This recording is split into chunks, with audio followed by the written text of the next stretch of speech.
एक गांव में दो दोस्त रहते थे, आकाश और मोहित। दोनों बहुत काबिल थे और बिल्कुल एक जैसे थे। उनकी पढ़ाई भी साथ में पूरी हुई।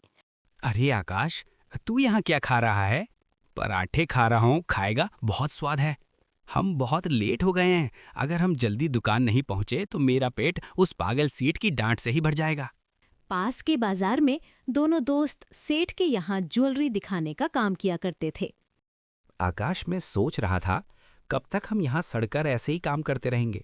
हम बड़ी चीज़ों के लिए बने हैं। सही बात है। तो चल बता, क्या बुर्ज खलीफा में काम करेंगे? अरे यार, मैं मजाक नहीं कर रहा। तो मैं भी मजाक नहीं कर रहा। बता, कब चलना है? मैंने कुछ और सोचा है। क्या बड़ी चीज़ सोच ली है तेरे इस छोटे दिमाग ने? मैं सोच रहा था कि अपनी साड़ी की दुकान खोलते हैं। अच्छा, सही है, खोल सकते हैं। लेकिन साड़ी तुझे पकड़नी भी आती है? और लड़कियां, उन्हें देखती तो तू भाग जाता है। अरे वो सब हो जाएगा। तू बता, खोले? हाँ, खोल लेते हैं, लेकिन पैसों का इंतजाम कहाँ से होगा? हम दोनों अपनी अपनी बचत लगा देते हैं। इतने में काम हो जाएगा। अरे भाई, ये आइडिया अचानक कैसे? अचानक नहीं है। देखना, हमारे गांव में हर हफ्ते कोई ना कोई शादी, फंक्शन, त्योहार होता रहता है। और हर बार लोग नई साड़ी खरीदते हैं। बात तो सही है। और हमारी मार्केट में अच्छे कलेक्शन वाली दुकान भी ज़्यादा नहीं है। बस वही तो, अगर हम थोड़ा अच्छा डिज़ाइन और सही दाम रखें तो दुकान चल सकती है।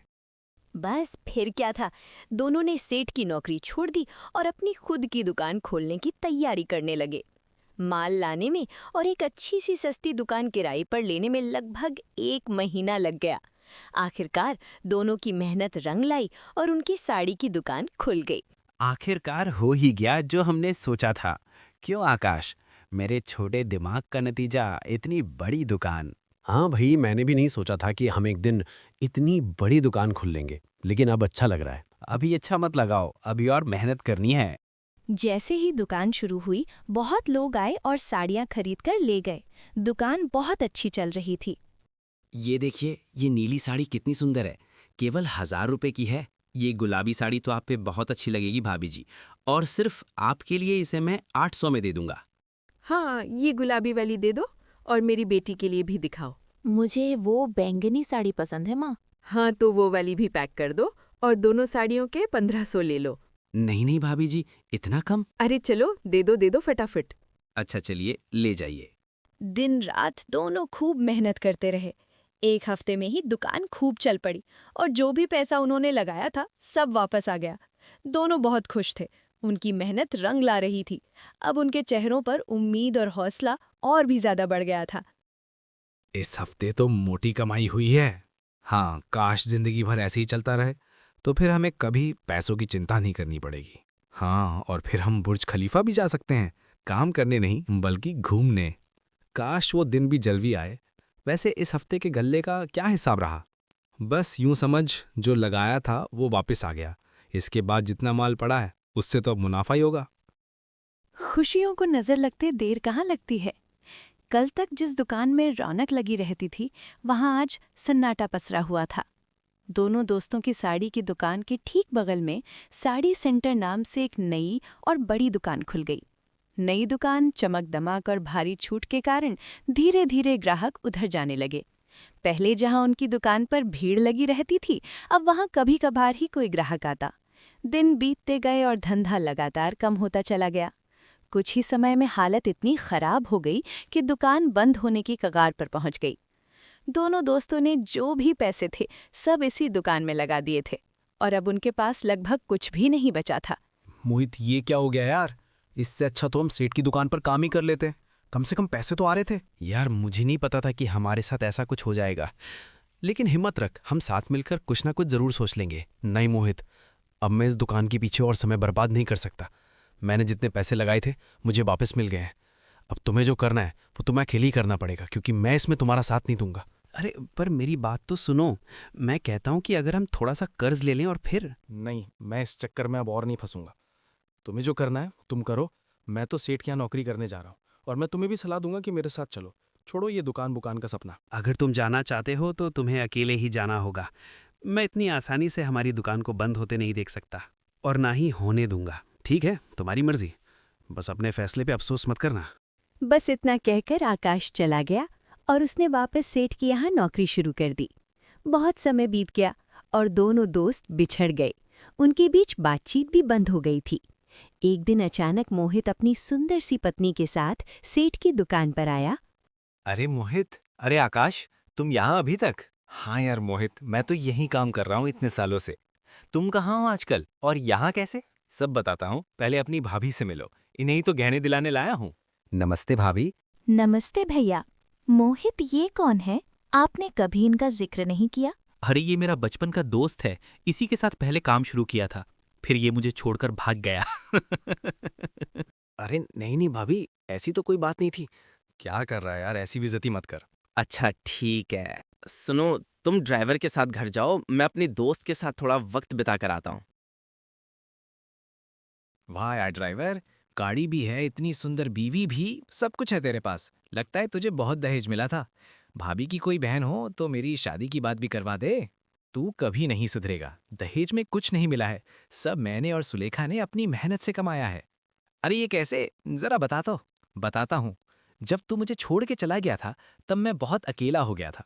मुझे कुछ समझ ही नहीं आ रहा था कि क्या करना है, पर इतना पता था कि हार तो नहीं माननी है मैंने। फिर एक दिन तेरी भाभी साड़ी लेने आई थी दुकान में। अरे हइये आंटी जी, क्या दिखाऊं? आंटी आंटी किसको बोला?